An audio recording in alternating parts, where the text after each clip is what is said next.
नमस्कार दोस्तों, राजू सर के नाम से इस यूट्यूब चैनल में आपका हार्दिक स्वागत है। वीडियो की इस कड़ी के अंदर आज हम पढ़ने जा रहे हैं सिकल सेल एनीमिया को। We start with very basic.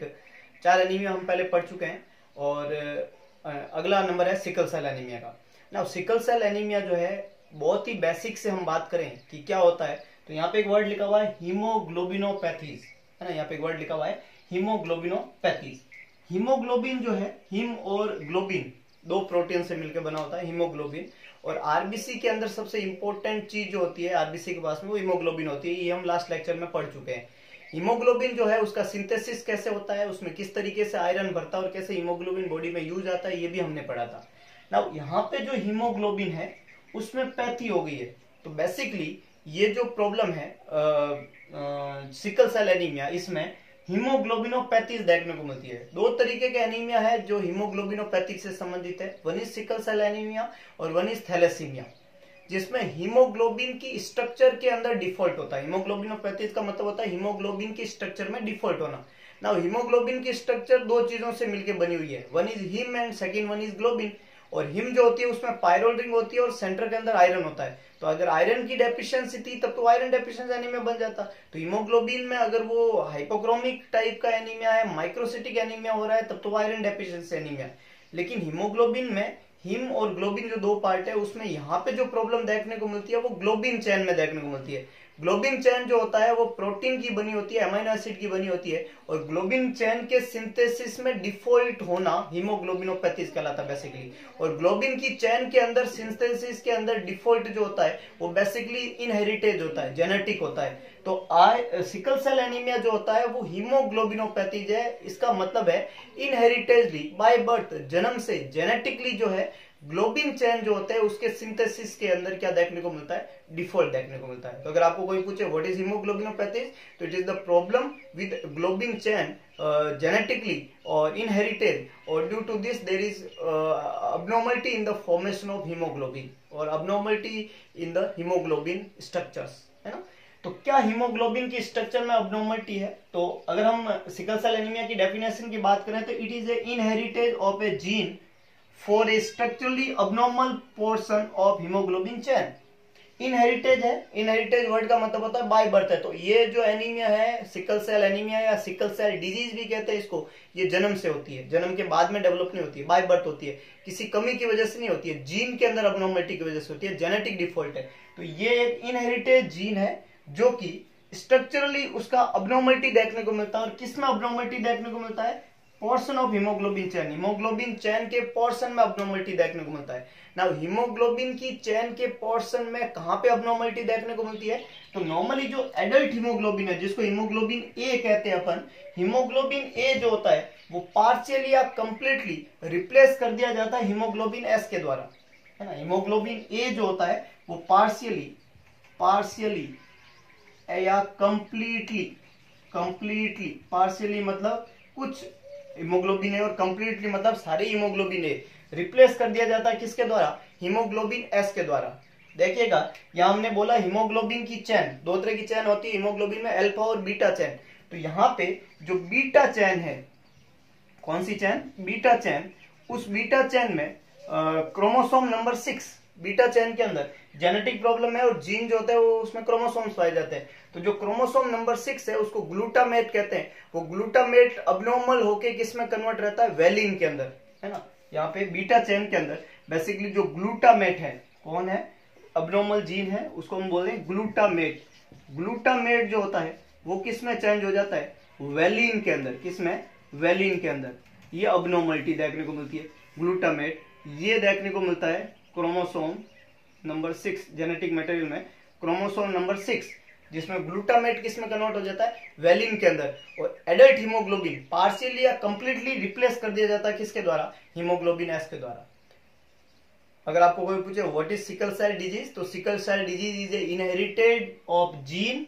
इनहेरिटेज of gene का मतलब होता है जेनेटिकली बाय बर्थ जो है वहां पे जीन में डिफॉल्ट है। कौन से जीन में? क्रोमोसोम नंबर 6 में क्या होता है? ग्लूटामेट नाम का अमीनो एसिड वेलिन में कन्वर्ट हो जाता है। हीमोग्लोबिन ए जो होता है वो पार्शियली या कंप्लीटली किस में चेंज हो जाता है? हीमोग्लोबिन एस के अंदर। अगर हीमोग्लोबिन ए हीमोग्लोबिन एस में कन्वर्ट होने की कैपेसिटी होती है या हो जाता है, तो ये जो हीमोग्लोबिन एस है, ये हीमोग्लोबिन एस बहुत ज्यादा सेंसिटिव है to change in O2 content of RBC. RBC के ऑक्सीजन के कंटेंट के अंदर, मतलब जब भी आरबीसी में ऑक्सीजन की कमी होने लगती है, उस आरबीसी में ऑक्सीजन के कंटेंट में जैसे ही चेंज होने लगता है, हीमोग्लोबिन एस जो होता है उसके प्रति बहुत ज्यादा सेंसिटिव होता है। और ये हीमोग्लोबिन एस जैसे आरबीसी में ऑक्सीजन के कंटेंट में चेंज होने लगता है, लेस ऑक्सीजन जो है बॉडी में देखने को मिलती है जैसे ही, तो जैसे ही बॉडी में ऑक्सीजन कंटेंट कम होता है, आरबीसी में ऑक्सीजन की कमी होती है, हीमोग्लोबिन एस जो होता है वो एज्यूम कर लेता है आरबीसी के शेप को सिकल शेप के अंदर। नॉर्मली आरबीसी जो होती है वो स्पेरिकल शेप में होती है, और आरबीसी में कौन सा हीमोग्लोबिन होता है? Adult haemoglobin. अगर आरबीसी में एडल्ट हीमोग्लोबिन है नॉर्मल पर्सन के अंदर, तो किसी भी रीजन से अगर बॉडी में ऑक्सीजन के कंटेंट में, आरबीसी के ऑक्सीजन के कंटेंट में अगर चेंज भी होगा तो आरबीसी उसके अनुसार खुद को एडजस्ट कर लेती है। लेकिन अगर आरबीसी के अंदर हीमोग्लोबिन ए नहीं होकर कौन सा हीमोग्लोबिन है? हीमोग्लोबिन एस, तो आरबीसी जो है ऑक्सीजन के प्रति बहुत ज्यादा सेंसिटिव सेल होती है, और जैसे ही उसमें हाइपोक्सिक कंडीशन होती है, ऑक्सीजन के कंटेंट चेंज होते हैं, तो लेस ऑक्सीजन के कारण, हाइपोक्सिया की कंडीशन के कारण वो आरबीसी जो है, जो स्पेरिकल शेप की थी, वो आरबीसी किस शेप की हो जाती है? सिकल शेप की। नाउ जब आरबीसी स्पेरिकल शेप की होती है, तो वो जो स्प्लीन के अंदर जो कैपिलरीज पाई जाती है, छोटी कैपिलरीज, आरबीसी का साइज होता है 7.2 माइक्रोन, और स्प्लीन के अंदर 1 to 2 माइक्रोन की कैपिलरीज भी पाई जाती है। तो 7 माइक्रोन की आरबीसी को 1 माइक्रोन की कैपिलरी से निकलने के लिए बहुत छोटा आकार लेके निकलना पड़ता है। ये हम पढ़ेंगे आगे हीमोलाइटिक एनीमिया में किस तरीके से वो निकलती है। तो वहां से आरबीसी को पास आउट होना पड़ता है हमेशा, और आरबीसी, यंग आरबीसी बड़ी आसानी से वहां से पास आउट हो जाती है। और हमने बात की थी कि जब आरबीसी ओल्ड हो जाती है तो वहां से पास आउट होने में उसको दिक्कत होती है। तो आरबीसी जो होती है वो इस बार कैसी शेप की हो गई है? सिकल शेप की। अभी ये स्पेरिकल शेप की नहीं है, और सिकल शेप की आरबीसी जो होती है वो रिजिड और क्लम्प्ड है। क्लम्प्ड मतलब ऐसी चिपकी हुई है, और रिजिड है, फ्लेक्सिबल नहीं है, वहां से निकल नहीं सकती। जब आरबीसी रिजिड और क्लम्प्ड हो जाती है एक दूसरे के साथ में, तो वो आरबीसी कोज करती है ऑब्स्ट्रक्शन इन द कैपिलरी। वो आरबीसी जाके कैपिलरी में क्या हो जाती है? रुकआउट पैदा करती है। वो आरबीसी कैपिलरी में क्या पैदा करती है? ऑब्स्ट्रक्शन। वो आरबीसी कैपिलरी में जाके क्या हो जाती है? स्टक्ड। वो आरबीसी कैपिलरी में जाके क्या करती है? ऑब्स्ट्रक्शन। और वो आरबीसी जो ब्लड के फ्लो के अंदर अभी क्या कर रही है? ऑब्स्ट्रक्शन कर रही है, वहां पे कंजेशन कर रही है, वहां पे क्लम्प हो रही है, वहां पे क्लॉट बना रही है। तो आरबीसी का ऑब्स्ट्रक्शन करना, क्लम्पिंग होना, क्लोटिंग होना, वहां पे शुरुआत हो जाती है। और वो आरबीसी जब वहां पे ऑब्स्ट्रक्शन पैदा करेगी, तो आरबीसी को क्या कर लिया जाएगा? वहां से सर्कुलेशन से हटाने का काम करता है स्प्लीन, और तोड़ देता है। तो आरबीसी इजीली क्या हो जाती है? क्रैक और ब्रोक हो जाती है। और आरबीसी अगर टूटेगी तो डेफिनेटली हीमोग्लोबिन टूटेगा, और आरबीसी और हीमोग्लोबिन की अगर डेफिशिएंसी होगी तो बॉडी में क्या हो जाएगा? एनीमिया। क्या कहानी थी सिकल सेल एनीमिया की? सिकल सेल एनीमिया हीमोग्लोबिनोपैथीज नाम की कंडीशन है। हीमोग्लोबिनोपैथीज का मतलब होता है इनहेरिटेडली ग्लोबिन चेन जो है उसमें जेनेटिकली डिफॉल्ट है। क्या जेनेटिकली डिफॉल्ट है इनहेरिटेड ग्लोबिन चेन के अंदर? तो हीमोग्लोबिन की जो बीटा चेन है, अमाइनो एसिड की बनी हुई जो ग्लोबिन चेन है, उसमें जो बीटा चेन है उसमें 6 नंबर क्रोमोसोम पे ग्लूटामेट वेलिन में कन्वर्ट हो जाता है। हीमोग्लोबिन ए जो होता है वो पार्शियली या कंप्लीटली हीमोग्लोबिन एस में कन्वर्ट हो जाता है, रिप्लेस हो जाता है एस के साथ में। और अगर बॉडी में हीमोग्लोबिन एस है तो ऑक्सीजन के प्रति बहुत ज्यादा सेंसिटिव है, और जैसे ही आरबीसी के अंदर किसी भी कारण से ऑक्सीजन जो है उसके कंटेंट के अंदर चेंजेज होगा, लेस ऑक्सीजन होगा, हाइपोक्सिक कंडीशन होगी बॉडी में, तो सेल जो है वो सिकल शेप एज्यूम कर लेगी। स्पेरिकल शेप की आरबीसी जब सिकल शेप की हो जाएगी तो वो क्या हो जाएगी? रिजिड और क्लम्प्ड हो जाएगी। और ये रिजिड और क्लम्प्ड आरबीसी जो होती है वो कैपिलरी के ब्लड के फ्लो में क्या करती है? ऑब्स्ट्रक्शन। और जब ब्लड के फ्लो में ऑक्सीजन होगा तो आरबीसी इजीली क्या हो जाएगी? क्रैक और ब्रोक हो जाएगी। और आरबीसी अगर टूट जाएगी तो बॉडी में क्या होने लग जाएगा? एनीमिया। तो ये एक बेसिक डेफिनेशन है सिकल सेल एनीमिया की, कि सिकल सेल एनीमिया होता क्या है। नाउ सिकल सेल एनीमिया ऐसा क्यों होता है? ये जेनेटिकली इनहेरिटेड डिफॉल्ट क्यों होता है? तो इनहेरिटेड डिफॉल्ट जो होता है, जेनेटिक मटेरियल जो होता है वो किसी भी चाइल्ड को किससे मिलता है? पेरेंट से। तो जेनेटिक मटेरियल जब बच्चे को पेरेंट से मिलता है, तो पेरेंट से मिलने वाला ये जो जेनेटिक मटेरियल है उसमें डिफॉल्ट है ना। ये जो जेनेटिक मटेरियल है वो बच्चे को किससे मिलता है? पेरेंट से। तो अगर इसकी इटियोलॉजी की बात करें तो ये ऑटोसोमल है ना। अगर कारण की बात करें कि सिकल सेल एनीमिया क्यों होता है, तो कारण की बात करें तो ये एक ऑटोसोमल रिसेसिव इनहेरिटेंस डिसऑर्डर है। हेरिटेंस डिसऑर्डर है, ऑटोसोमल रिसेसिव इनहेरिटेंस डिसऑर्डर है।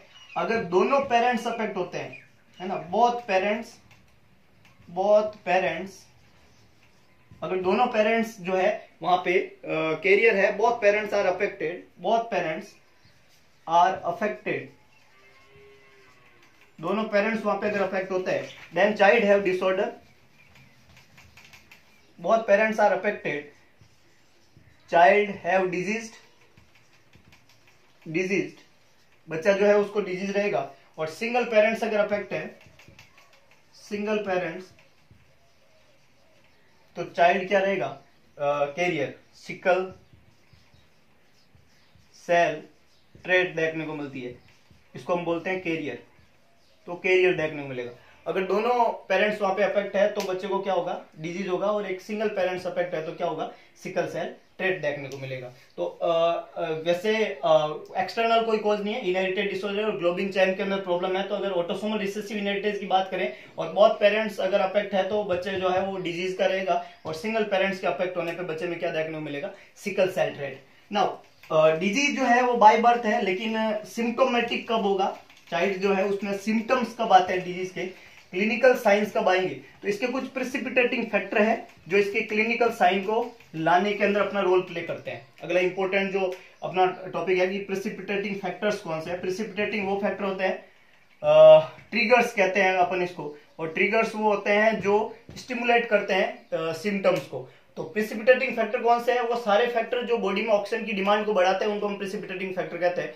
For example, a child with sickle cell anaemia, he have inherited trait and he have suffered from disease, तो उस बच्चे को अगर किसी भी कारण से बॉडी में इंफेक्शन हो जाए, फीवर हो जाए, कीटोएसिडोसिस हो जाए, डिहाइड्रेशन हो जाए, ये सारी वो कंडीशन है जिसमें आरबीसी के अंदर ऑक्सीजन की डिमांड बढ़ जाती है। जब आरबीसी में ऑक्सीजन की डिमांड बढ़ेगी और हीमोग्लोबिन एस जो ऑक्सीजन के प्रति बहुत ज्यादा सेंसिटिव है, वो स्पेरिकल सेप से आरबीसी को किस में कन्वर्ट कर देगा, सिकल सेप में। और जब आरबीसी सिकल सेप में कन्वर्ट हो जाएगी तो आरबीसी जो है वो रिजिड और क्लम्प्ड हो जाएगी और सर्कुलेशन के अंदर स्टक्ड हो जाएगी। तो प्रेसिपिटेटिंग फैक्टर कौन कौन से होते हैं, तो one is fever, one is dehydration, hydration, one is pneumonia with hypoxia, pneumonia with hypoxia, pneumonia with hypoxia, stress, emotional stress, emotional stress, emotional stress, इसके अलावा डीके, डायबिटिक कीटोएसिडोसिस जो है कि डिहाइड्रेशन की कंडीशन है, we already discussed, and last one is severe infection, severe infection. These all are the situation which increase the O2 demand of the RBC, and when there is a hypoxia which is filled by RBC, then the abnormal hemoglobin as RBC is converted into the sickle cell and obstructed in the capillary blood flow, and that will lead to rigid and sticked RBC, and which is destroyed by the macrophages, and when RBC is destroyed then there is anemia is produced, so the disease is sickle cell anemia। तो ये कुछ precipitating factor है जो इस disease को precipitate करते हैं होने के लिए। नाउ इस डिजीज के क्या क्लिनिकल साइन देखने को मिलेंगे, इस डिजीज का क्या डायग्नोस्टिक इवैल्यूएशन है और कैसे इसका हम इलाज करेंगे, ट्रीटमेंट का पॉइंट ऑफ व्यू क्या है, ये हम डिस्कस करेंगे नेक्स्ट लेक्चर के अंदर। Class is dismissed.